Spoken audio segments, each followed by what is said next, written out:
Kia ora, no mai haere mai ki tēnei hōtaka. I'm in Rarotonga, just one of around 160,000 people projected to visit these islands this year.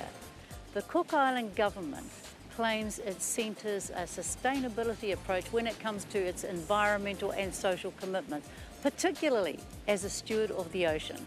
But how true is that? I sat down with Prime Minister Mark Brown to discuss seabed mining, AUKUS and the Cook Island relationship with Aotearoa.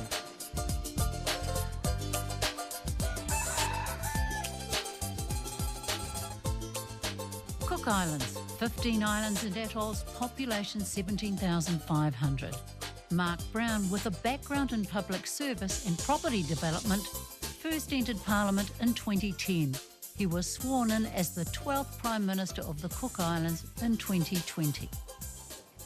Kia ora, thanks for joining me today.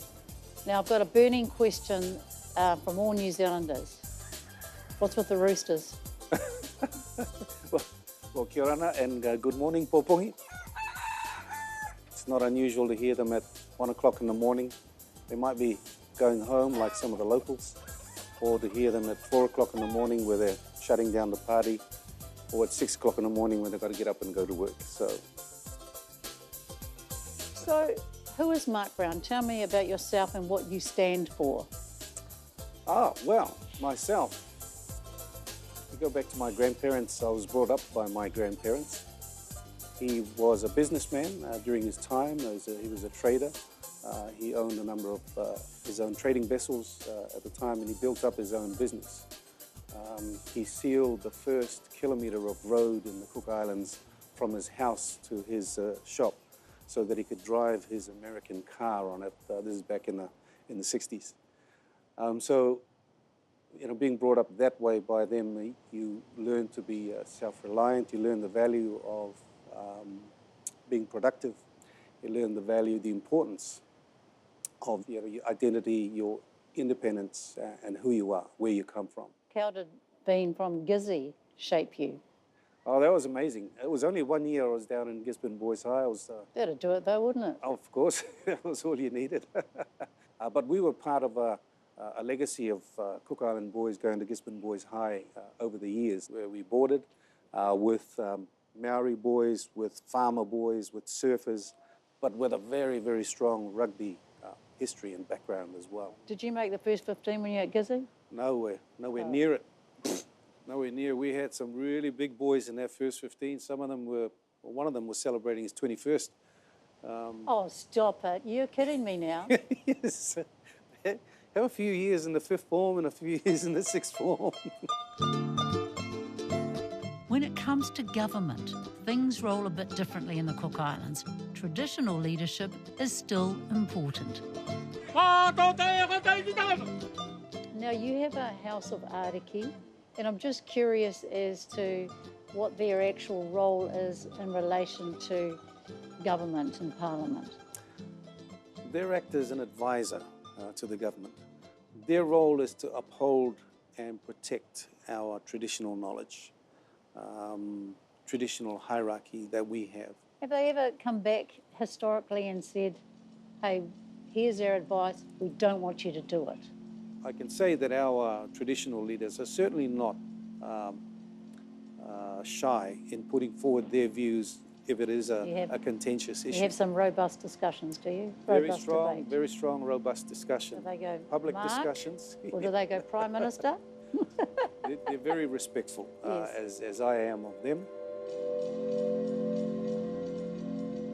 How would you describe the relationship between the Cook Islands and Aotearoa? That's a good one. It's a unique relationship. I think it doesn't exist anywhere else in the world.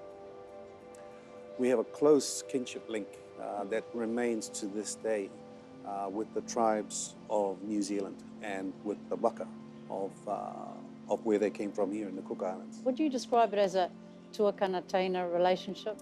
That's how it's traditionally seen. The tuakana from here, this part of the Pacific, in particular the Cook Islands, and the canoes that left the waka, that left the passage in Avana, in Ngatingia, to go to Aotearoa and other parts of the Pacific. So that kinship is very, very strong. That connection is very strong from a historical perspective. But then you come to the more modern age. So for 65 years, the administration of the country was managed by New Zealand officials until we got to the period of decolonization across the Pacific. And we took a unique path in not going for full independence, but preferring instead sovereignty in free association with New Zealand. But it's allowed access to education, levels in education standards. It's allowed, as our economy has grown, it's allowed us to be a good trading partner with New Zealand in buying goods and services. That free entry has been a critical component of enabling our economies, both of our economies, to contribute to each other. And there was talk of the Cook Islands maybe seeking UN membership. How might that change the relationship, do you think? For us, it's a matter of our evolution, if you like, as a sovereign independent state, to be able to have a voice on the international stage and fora where issues that are being discussed affect us directly, issues around climate change, issues around national security. It's important that we have our voice at these stages and that somebody else doesn't speak for us. After the break, the price of progress. It's controversial, but the PM is committed.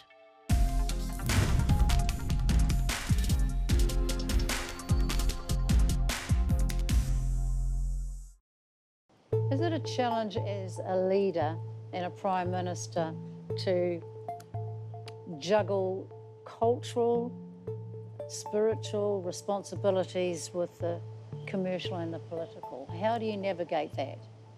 Well, we live in a society that has the three pillars of the church, the traditional leadership, and the government. That's an important role, important part of being a leader, and being able, as I said, to balance the importance of each as the occasion arises, but also to reach out and ask for advice, ask for support from each of the other two branches when the government faces a critical time when making a decision. Seabed minerals is a critical one. Seabed mining is a hot topic in Aotearoa as well.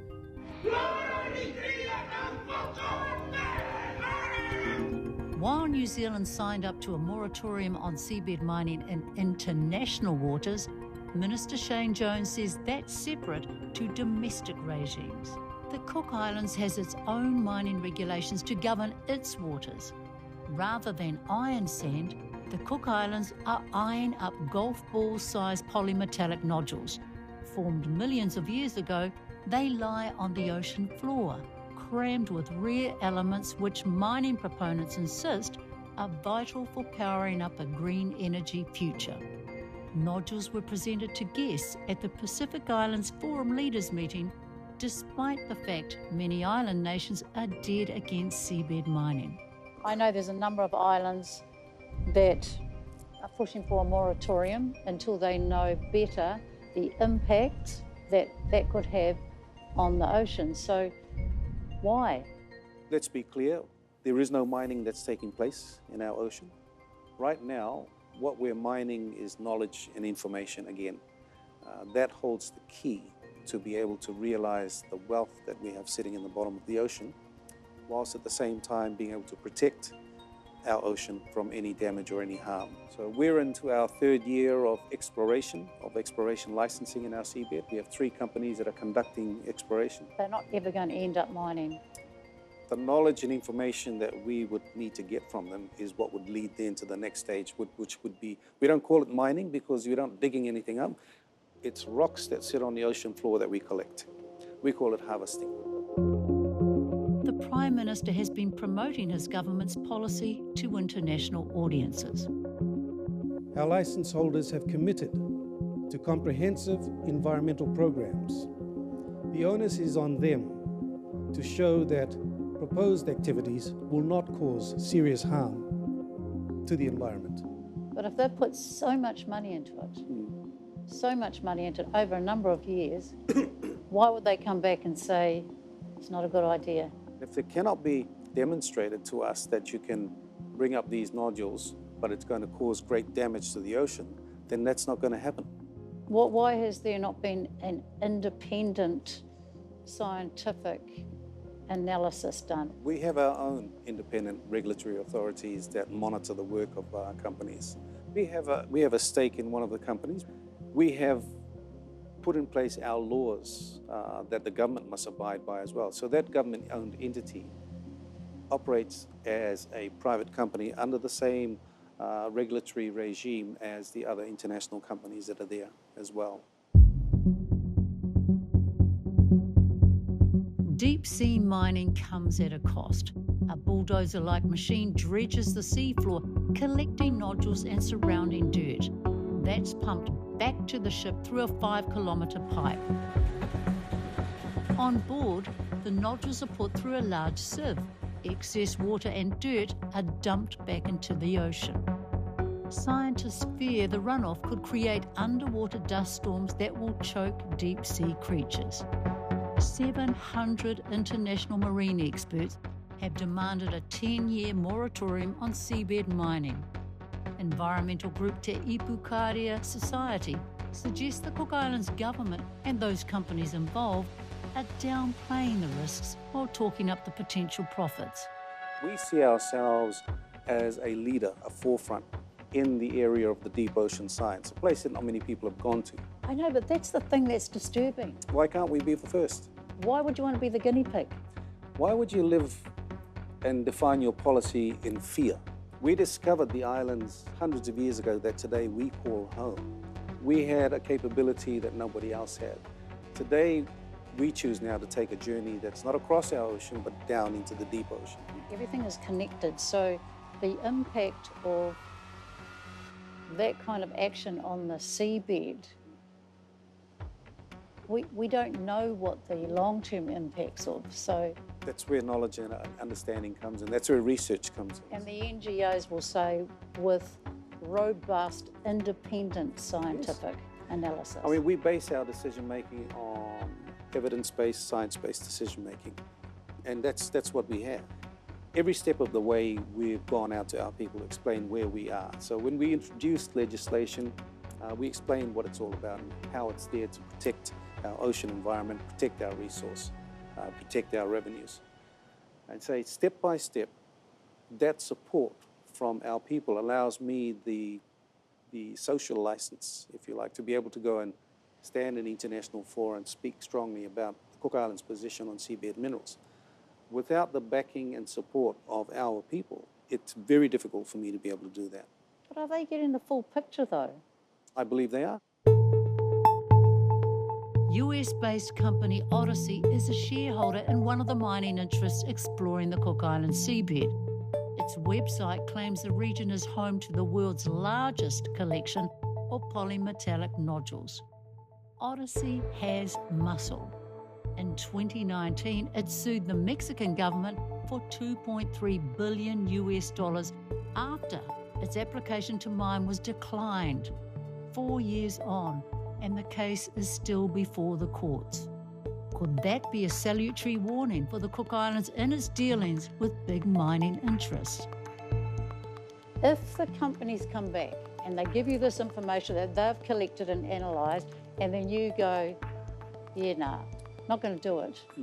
What they're licensed to do right now is to carry out exploration, to demonstrate to us that there is a way that these minerals can be harvested without damaging the ocean. If that cannot be demonstrated to us, then we cannot take the next step. Our laws prevent that from happening. So they won't sue you or anything? They can't sue you? We can't be sued. Can't be sued? No. That's categorically can't be sued? We can't be sued. We believe we can't be government. sued, yeah. The government cannot be sued. You can't stop people from going to court, of course. You know, the courts are an independent entity. Anybody can take anybody to court, but we can't be sued. Our laws are quite clear.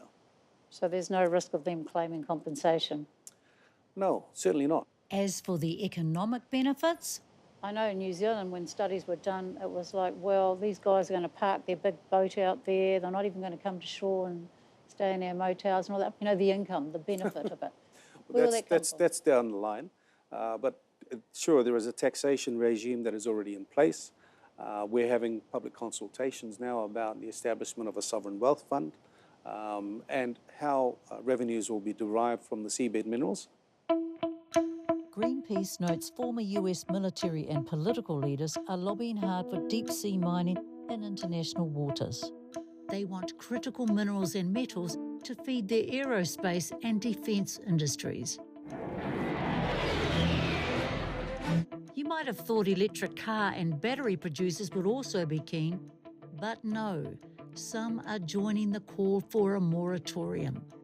What's more, science and technology are evolving. But if the world changes tomorrow and we've discovered we can make fuel out of seawater, then of course the market would not demand those minerals anymore. So you're not worried that you might muck up things down there and then not be able to use these metals? Well, we're not going to muck up things. If the extraction method is going to damage the ocean, then we're not going to go ahead with it. But we have a window of opportunity here, and if that window closes, new technology comes forward, then that opportunity is lost. When it comes to talk of security, where does the climate crisis fit in? More with Prime Minister Mark Brown after the break.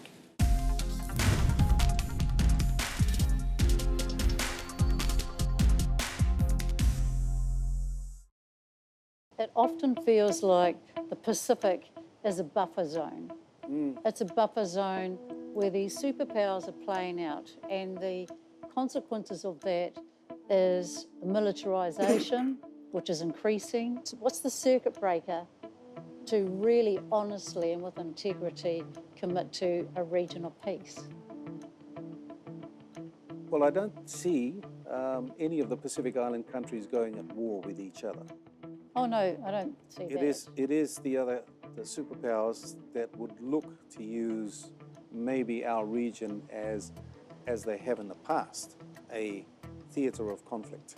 And we've been very clear that if you want to have conflict, don't bring it into our backyard. And how do you guard against that when there's things like AUKUS that are being raised?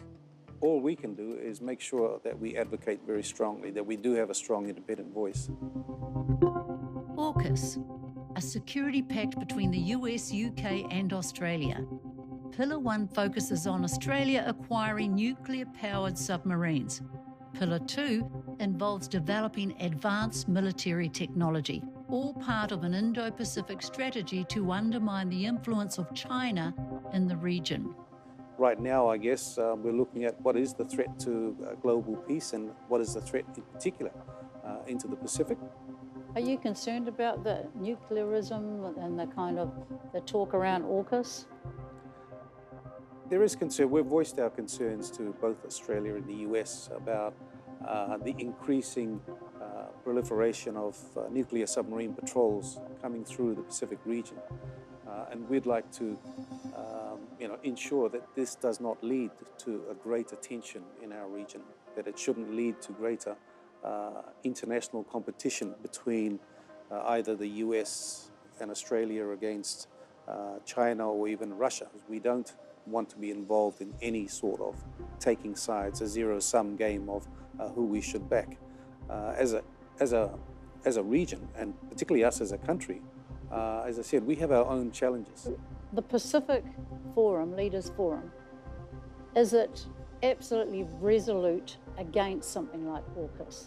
Because that would seem to be absolutely contradictory to the whole kaupapa, right? Yeah. When you say absolutely resolute... Australia's got its kaupapa and it's going to have its subs and things like that. It would seem to be a bit of a deal breaker for the Pacific to... Not at all. How do you deal with that? Not at all. I mean, we can voice our opposition to the advent of more nuclear submarines coming into the Pacific through this AUKUS arrangement. But let's not forget, Australia and the US, for many of the Pacific countries, these are key partners for us, both in trading, both in the exchange of people, and we deal with these countries. So you've got to be able to deal at the different levels. You can't just say, if you do this, we're never going to speak to you again. We're talking nuclear stuff, though. Yes. That's quite nuclear big. stuff's been around for years now.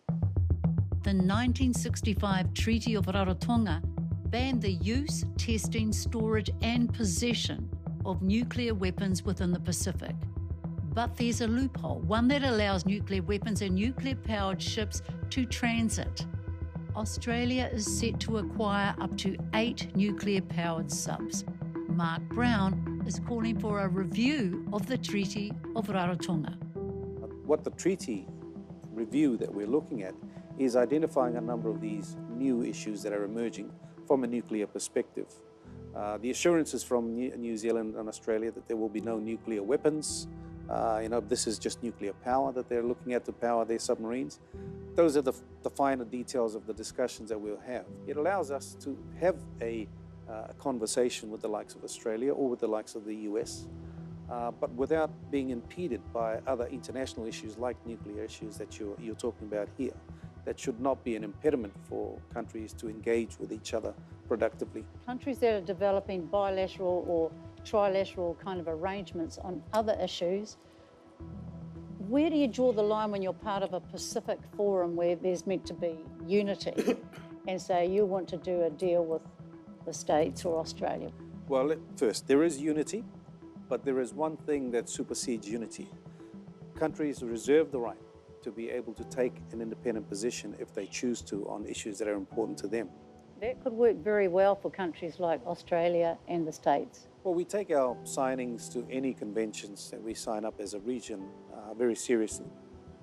The AUKUS arrangement may be testing some of those boundaries of the treaty, and this is where I think the review of our treaty is going to be important.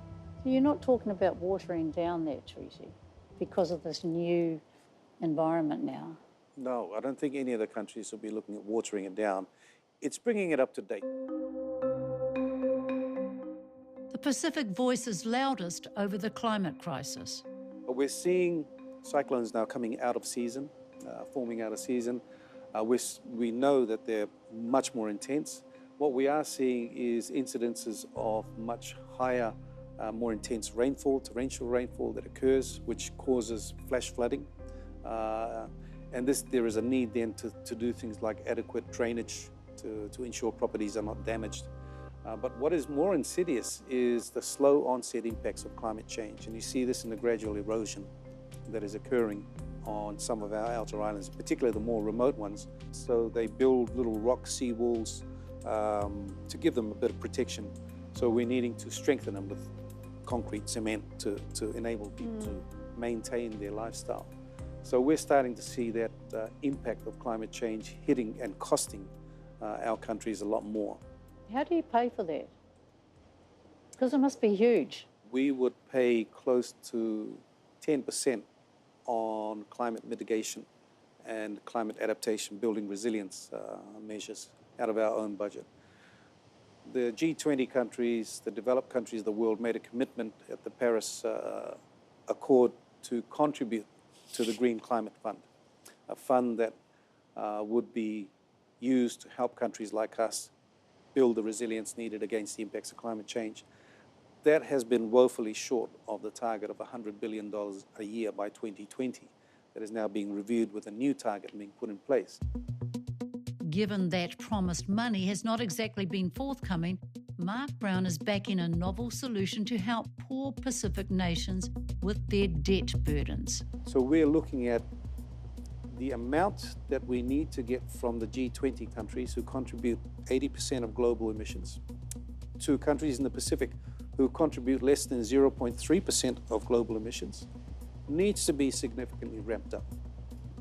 Many of our countries have public debt, which we owe at the World Bank or the Asian Development Bank.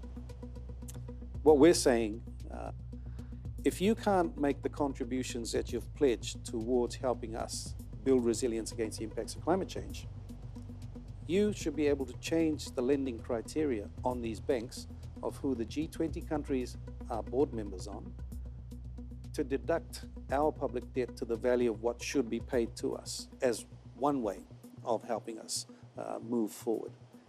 If you forgave all the debt of small island countries, 0.15%, it wouldn't even shift the dial on the balance sheets of these banks. It wouldn't register. It's beautiful here, and in some ways, it feels like home. But the reality is our Cook Island tuakana are facing huge challenges, existential ones, around the climate, around peace. Next year they head into their 60th anniversary as an independent nation. So what about that name then? Captain Cook, I guess he symbolises a controversy in New Zealand, represents colonisation. What's happened with the discussion around a name change for the Cook Islands? That's an interesting one. Sort of the difference between the Cook Islands and New Zealand is in terms of national identity. Aotearoa, that's New Zealand, you know that. Whereas in the Cook Islands, you got Rarotonga, you got Aitutaki, you got Ngāpu Toru, you got the Northern Group, you got Mangaia. Each one of these islands has a very, very strong identity. Yes. And they have a